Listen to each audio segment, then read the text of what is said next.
Rude Guest Hotline. Right now is where we find our guy, Matt Miller, NFL Draft Scout on social. He is one of the top draft analysts in the country. You see him plying his trade on ESPN, where he is one of their draft analysts and insiders this time of year. Matt, we appreciate you. Thank you for a few minutes. How are you? Yeah, I'm doing well. Good to hear from you guys again. Absolutely. Always good, bud. Ton we want to get into with you. So let's just start with this. Shedeur Sanders. I don't ever remember like a face of a draft type player with this much undulation as to what people are hearing and where he's going. Solve the riddle for us. What do you think round one holds for him? I can Google undulation first. My goodness, this is a big word. That's what we're competing for our Scrabble win today.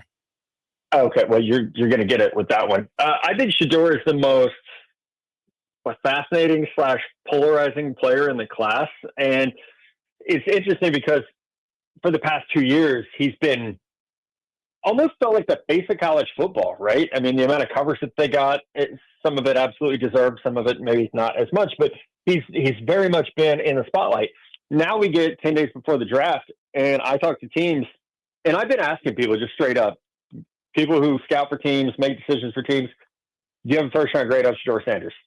I can't find a team that does. Now, that doesn't mean he won't go in the first round, and it doesn't mean he won't go in the top 10, but in terms of a true first-round grade, and teams usually have about 15 of those. So obviously half the first round are people with second-round grades is the math that we could do on that. But I don't get the sense around the league that there's a ton of love for him, a ton of conviction on him. So I think his range is anywhere from 3 to the Giants, which I doubt. Like, I'm not hearing anyone think the Giants are going to take him at 3. 9 to the Saints. They didn't like him 2 weeks ago. I don't know that Derek Carr's shoulder injury is going to change the calculus that much. Then you get to no man's land. Does a team like Miami or Seattle take a chance on him because they're not really set long-term at quarterback, or do we actually see him fall to Pittsburgh at 21? There are a few guys, Matt, that I feel like there's a big variance on when it comes to the draft, and there's a number of reasons for it. But I think there's a couple guys. I'm sort of calling it my Shamar Stewart corollary, where the off-the-charts athleticism and measurables and testables just like are jaw-dropping, and then you go, well, you had a sack and a half more than I did this past year at Texas A&M. Like, how's that possible? I think Luther Burton's another guy that will kind of fit that example in Missouri after kind of a down year. How are you viewing these guys, and maybe think of some others with these degrees of variance? I know part of that is it's silly season. Everybody's got an agenda, whether it's a team that wants them to fall or something like that, but just seems odd to me this year. Your thoughts? It does seem, and I think some of that is the philosophies around the league are changing. We can look at Philly and how they draft, Baltimore, how they draft, and they're good every year. We can look at how the Rams have started drafting and how well they've been able to turn that thing around. As now these points are saying, okay, well, maybe production matters more than potential. Even go back to 2022, Travon Walker going first overall, Aiden Hutchinson going second overall. Traits went over production in that point, and both are good players, but Aiden Hutchinson was probably the best defensive end of football last year before he got hurt. So I do think there's this idea now of, and I have a sticky note on my monitor that I sit at, and it says draft good football players, because that's like me reminding myself of Shamar Stewart might score a 10 out of 10 on the RAS score sheet, but he had 1.5 sacks in each of the last 3 seasons. You can point to the scheme, you can put whatever you want, but the fact that you had 1.5 sacks in each of the last 3 seasons, it's just, I guess, some point, how good you are on Saturdays has to matter. And I've fallen into the trap of it too, like falling in love with traits on guys. I was the biggest Justin Fields fan in the world because of the traits. And we've seen what happened with Anthony Richardson because of the traits. And it is a slippery slope. So traits are great. Athleticism's obviously important. Big people tend to beat up little people, but that athleticism has to create production. Otherwise, I don't know that it matters. Our guest, Matt Miller of ESPN, NFL Draft Scout, joining us on Grant and Danny to break down what's going to happen in round one. I want to get back to the edges because Washington's very likely taking one if they stay at 29. But to round out the quarterback conversation, how many do you think go in the first round? I think 2 right now. That's all I can find room for. And I know like the hot names, Jackson Dart, Tyler Shucks, Jalen Milroe. I think it's going to be much more likely that those guys go 33, 34, 37, 40. I think those are early round 2 picks that teams are doing their diligence on. maybe I'm getting bad information. Maybe I'm reading the room wrong. I think it would take a team basically saying, hey, we're going to come up into the late first round to get a fifth-year option for those guys to actually all go in the first round. So Jalen Milroe's invited to the draft, and my hat that I'm now putting on that's made of tinfoil is they want some good content for maybe the first round drama and then potentially have someone on camera for the second round, try to put that over. Otherwise, if they just invited him on normal means, Matt, it means he's going to the first round, people think, right? That's been driving me crazy all week, honestly. And maybe I'm just becoming an old man. Can we remember that Matt Corral and Malik Willis were also invited to the draft? They didn't go in the first round. They went in the third round. And so it's this, it would be fascinating to me. I'm not able to gamble on sports because of my job. It would be fascinating to me if we could go back 2 weeks and look at the odds on Jalen Milroe's over-under, where he was going to be drafted and where it is today. I bet you it shot up a full round. Because he got invited to the draft. That's it. So again, maybe this is just me, having done this for too long and I'm jaded. I don't know that I'm going to read that much into that, of, oh my gosh, he's invited to the draft. The NFL's PR arm knows who the first 32 picks are going to be. There's some intrigue around Jalen Milroe. Absolutely. If he goes in the first round, I'm confident saying it will be, if he goes somewhere and he has to play right away, it's going to be a disaster. If he goes somewhere where he can sit for a year or two, I'm going to feel differently about it. But he's the biggest project in this entire draft. All right, so let's talk edges, because that is Washington's biggest need. They hold the 29th pick if they don't trade back. I guess before we even get into the defensive ends, what's your outlook for Washington there and the possibility of a trade back? Seems like a good spot to do it with teams wanting to come up to pick up a fifth-year option maybe at the end of the first round.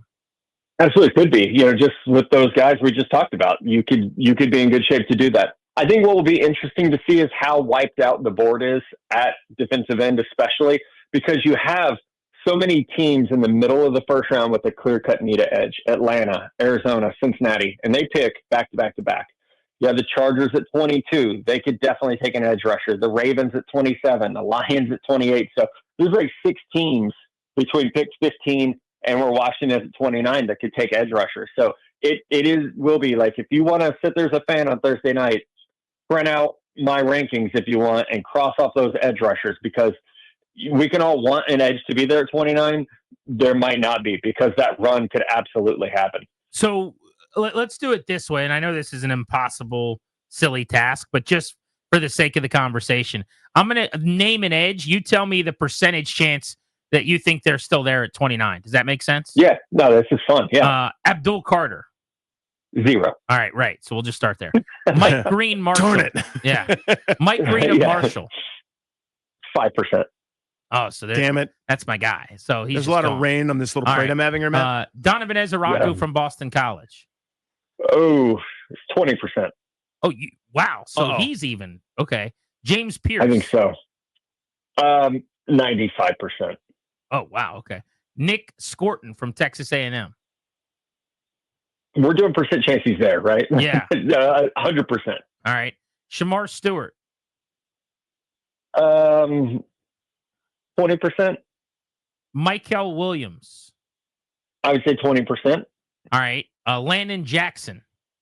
100%. All right. So basically, you've got it as like a Jackson, Scorton, Pierce debate if they stick and pick, which if that is the case and Green is gone and Ezeraku's gone and Stewart's gone, then it seems like trading back actually makes a lot of sense. I mean, you would know better than me, but are any of those guys like can't pass up players at 29? I don't think so. I don't. With James Pierce, there's a lot of question marks about, the person that you're getting, basically, what is he wired like? How mature is he? I've talked to people in the media who have, not had great experiences. I've talked to people from NFL teams who've heard not great things. So he's polarizing. If you feel comfortable with him in your locker room and with your setup and in your city, he could be great. I mean, we saw greatness from him at Tennessee. Incredibly productive. He's fast. He would be good in a stand-up rusher role. It's just, it is a bit of a risk. And I think that's where, like at 29, it might be the risk you're willing to take. But this seems like a front office that has been more conservative rather than not. Matt Miller with us here on Grant and Danny. So, okay, this is going to be a poorly worded question. See if you can stay with my bizarre wording and logic. If the maximum number of defensive ends go, nobody slips, right? Nobody slips through the cracks to 29 or even early into the second round, and everything else kind of goes chalky. Is there a position then potentially of great value? Like where you go, oh, you know what? Normally the third best cornerback is off the board at 20, but now because of the math, the third best cornerback is there at 29. That's kind of worth Washington standing there and sticking. Does that make sense? Yeah, I think wide receiver might be that spot because there's not a consensus. After Travis Hunter, we got to take him out of the conversation, right? But there's not a consensus. Some teams like Matthew Golden. Some teams like Shedeur McMillan. I'm still a big Luther Burden fan. Emeka Egbuka is out there as just like a really, really solid player who does everything well, just maybe not as fast or as big as some of the other guys. So receiver really could be. I think there's a scenario where Matthew Golden's off the board, but we could be looking at Tet McMillan, Luther Burden, Emeka Egbuka, all available at 29. Would any of those guys fit Washington in your mind? I think they all could. Yeah, I mean, Luther Burden is basically what it's young Deebo Samuel, but I think he's faster, so he would absolutely fit that mold. And I don't know what you're getting from Deebo this year. I mean, he's getting older. What kind of shape is he going to be in? But Burden would fit that role. I think Egbuka opposite Terry would be fascinating because he's such a good short to intermediate route runner. He's very physical. He doesn't drop the ball. Like he would just do your dirty work on the underneath stuff. And then Tet McMillan, he's 6'4", 220. So he's going to give you, some 50-50 stuff. I think he's a lot better short area quickness than he is long speed. Like he has some pretty good ability to make people miss on, wide receiver screens, little dump offs and stuff like that. What gets all the attention is his deep ball ability and what he does at 50-50 balls. But obviously, Terry's such a great route runner deep. I think McMillan could, again, kind of do some of the underneath dirty work because of his size. What corners do you expect to be gone when Washington picks at 29, and who has a good chance to be there if they want to go that route? Yeah, I think John A. Barron will be gone from Texas. I think Will Johnson from Michigan will be gone, despite the fact that he didn't have a good pre-draft process. His tape's just too good.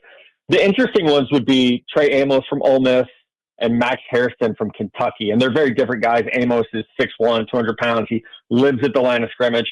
Hairston's, 5'10", 180 pounds. He's a really good slot corner, and his foot speed and quickness are crazy, crazy good. His Senior Bowl combine tape are fantastic in that area. So you could get a corner. You're kind of almost, I think those two are the realistic ones with round one grades who could be there. And they're very different. I would think Hairston would be almost a little bit redundant with Mikey Singer still there. But if you wanted to, I think you can find a way to get them both on the field if that's the situation you're in. Do you think Travis Hunter plays more corner or receiver? What's he major in? I think he majors in receiver. And I think that's body type. I think it's personality. I think it's also that receivers make $40 million a year now. That would be the easiest decision in the world for me. And I posted this on Twitter the other day. If he wants to play both, that's great. Someone needs to remind him that he needs to play one more snap a game at receiver, because when it's time for him to get paid, he wants paid as a receiver. Don't give the NFL a chance to say, oh, no, you're actually a corner. We're going to pay you $10 million a year less. Make them pay you as a wide receiver. That actually is good. You should be an agent on the side. Matt, give me a guy that you like better than the consensus, and give me someone that you're lower on than the consensus. It's weird. As long as I've been doing this, I feel like this is the year where I have a lot of those like outlier type players. I love Kelvin Banks from Texas. I think he's a top 10 player in this class.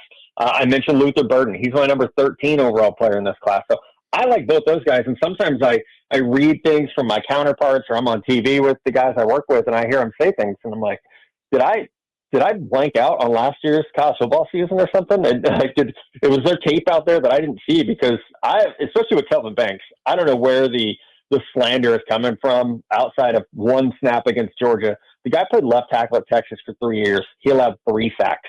We were just talking about Shedeur Sanders, who everyone loves, who had 1.5 sacks per season. Banks gave up 1 a year in 3 years. And last year in the SEC, on top of playing schools like Michigan, who will have their entire defensive line drafted. So I think there's some weird groupthink happening with him, and I'm just doing my best to avoid it.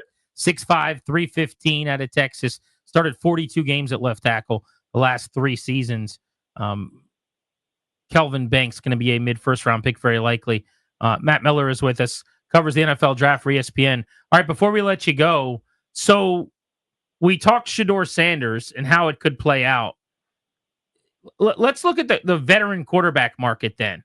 Like if Cleveland passes on him and Pittsburgh doesn't get to him because he goes, I don't know, to New Orleans or somewhere before them, what happens? Like, do you see a Cousins trade this weekend? Does Derek Carr force his way out of New Orleans? Now all of a sudden the shoulder supposedly has something to do with him wanting out. I saw the report today. How do those final dominoes fall? Yeah, I don't think they do, just to be honest. I don't think we see Kirk Cousins traded. I mean, just because I don't know where he goes. You know, is Kirk Cousins, he's not going to Atlanta or from Atlanta to New Orleans. You're not going to trade him in the division. No way. I don't, he's not a fit for Pittsburgh, I don't think. I mean, maybe, but that doesn't feel like a very good landing spot for him. So I struggle with that too. Like looking at, okay, Aaron Rodgers is still out there. I think we all assume he's going to Pittsburgh, but he hasn't yet. So what are we waiting for? You know what? I guess, you know, deadline spark activity. Maybe he thinks he's going to get a little bit more money the closer to the draft we get or something. But I have a hard time finding those landing spots. And whether it be Derek Carr or Kirk Cousins, it seems like all the musical chairs are taken. You know, the teams that wanted to add a quarterback outside of Pittsburgh have added a quarterback. So I think that's the situation to watch and see what happens with. Matt, pleasure as always, buddy. Really appreciate the insight, man. Talk soon. Yeah, thanks, guys. I know you're busy. Enjoy your draft prep. Matt Miller of ESPN.